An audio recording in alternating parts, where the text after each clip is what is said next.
Microsoft was built on software, but now, one of the most valuable companies on Earth is spending tens of billions of dollars on land, power, chips, cooling systems, and enormous buildings filled with servers, not because buildings are the product, but because the next era of software may depend on who controls the places where artificial intelligence runs. For decades, Microsoft's greatest products were mostly invisible.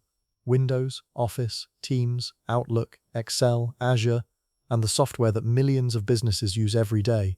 Its empire was built on code running on screens. But artificial intelligence changes the rules. AI does not only need programmers. It needs physical infrastructure. It needs electricity. It needs advanced chips. It needs cooling. It needs fiber cables. It needs land. And it needs data centers powerful enough to train and run models for millions of users at the same time. The race for AI is often described as a race for better models. Who has the smartest chatbot?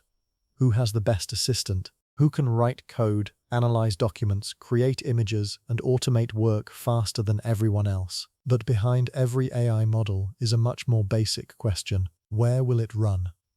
A normal app can live on ordinary cloud servers, but modern AI models require enormous computing power. Training them can involve thousands of advanced chips working together for weeks or months.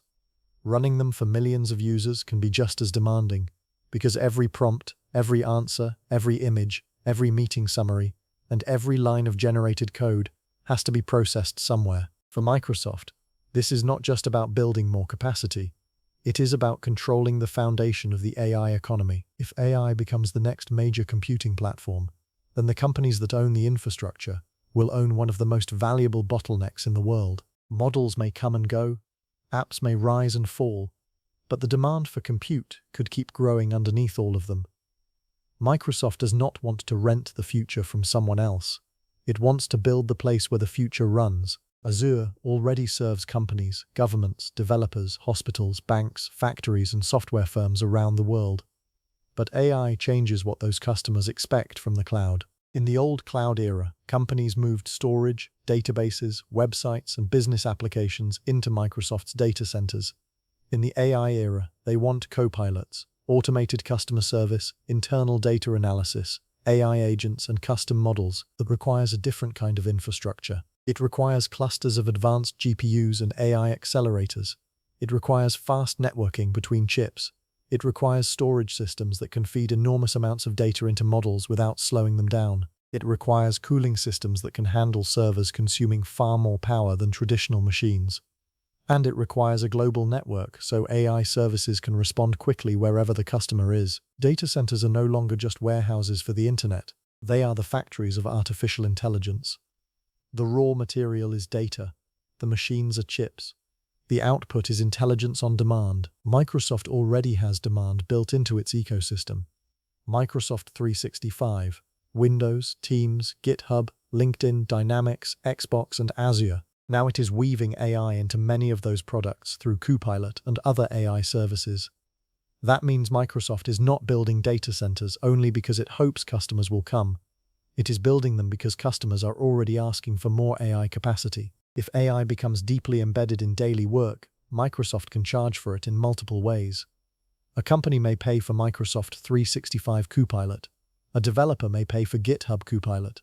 A business may pay Azure to run custom AI models. A startup may use Microsoft's cloud to build an AI product. A government may use Azure for secure AI infrastructure. Each of these services depends on compute, and compute depends on data centers. So the data center becomes the hidden toll road. Every time AI is used, someone pays for the infrastructure behind it. But there is another reason Microsoft is spending so much: competition. Amazon, Google, Meta, OpenAI, Oracle, Anthropic, xAI, and others are all fighting for the same things: chips, power, land, cloud contracts, and enough capacity to keep up. In this race, being late is dangerous. If Microsoft does not have enough capacity, customers may go elsewhere.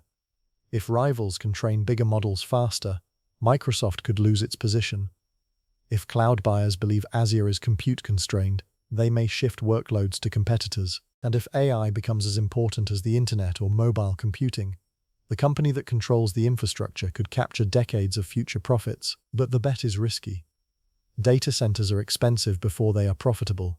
Land, power, chips, buildings, cooling, fiber, and engineering all have to be secured before the first customer generates revenue. The biggest question is whether AI revenue will grow fast enough to match AI spending. Investors are watching this closely. Microsoft can spend tens of billions because its core business is already massively profitable. But even for a company this large, infrastructure spending at this scale creates pressure. If AI demand keeps exploding, the investment may look brilliant. If adoption slows, or customers resist paying premium prices for AI tools, the same spending could look excessive. There is also a physical limit to the dream. AI data centers need electricity, lots of it. The more advanced the models become, the more powerful the chips become, and the more energy each cluster can consume. In some regions, data center growth is already creating concerns about power grids, land use, water consumption, and local electricity costs. Microsoft has been working on more efficient cooling and new data center designs. But the challenge is much bigger than one company. You cannot scale AI with software alone. At some point, the digital world collides with the physical world. There are only so many suitable sites, only so many power lines, only so many advanced chips, only so many skilled workers, only so much patience from communities that suddenly find themselves living next to the infrastructure of the AI boom. That is why Microsoft's AI data center strategy is not just a technology story. It is a land story, a power story, a supply chain story, a political story, and most importantly, a capital allocation story. The company is making a massive bet that intelligence will become a utility. Just as electricity became something every factory needed, and cloud computing became something every modern company needed, Microsoft believes AI will become a service that every business uses constantly, not occasionally, not as a novelty, constantly. In emails, spreadsheets, meetings, coding, customer service, cybersecurity, finance, healthcare, education, and every workflow where information has to be searched, summarized, generated, analyzed, or acted on. If that future arrives, then Microsoft's data centers may become some of the most valuable infrastructure ever built. They would not just support AI products. They would support the operating system of modern work. But if the future arrives more slowly than expected, Microsoft could find itself with enormous costs and a market still trying to figure out how much AI is truly worth. Everyone agrees that AI is powerful, but no one knows exactly how large the business will become, how fast customers will adopt it, or how much profit will remain after the cost of compute. Traditional software can have extraordinary margins because once it is built, selling another copy costs almost nothing. AI is different. Every answer has a cost. Every request uses computation. Every new customer increases demand on infrastructure. The product may be digital, but the cost is physical. Microsoft is trying to turn AI from a breakthrough into a business model, and to do that, it needs enough infrastructure to make AI fast, reliable, global, and profitable at scale, because the next great technology platform may depend on who has the most compute, the best cloud, the strongest power strategy, and the deepest pockets. Microsoft understands that the AI race will not be won only by the company with the smartest model. It may be won by the company that can deliver intelligence to billions of people every day without running out of capacity. That is what these data centers are really about. They are not just warehouses for machines. They are Microsoft's bet that AI will become as essential as electricity, as profitable as software, and as unavoidable as the internet. And somewhere inside these buildings, behind walls of servers and rivers of electricity, one of the biggest questions in business is being answered. Is Microsoft building the infrastructure of the next trillion-dollar era, or is it spending billions before the world knows what AI is truly worth?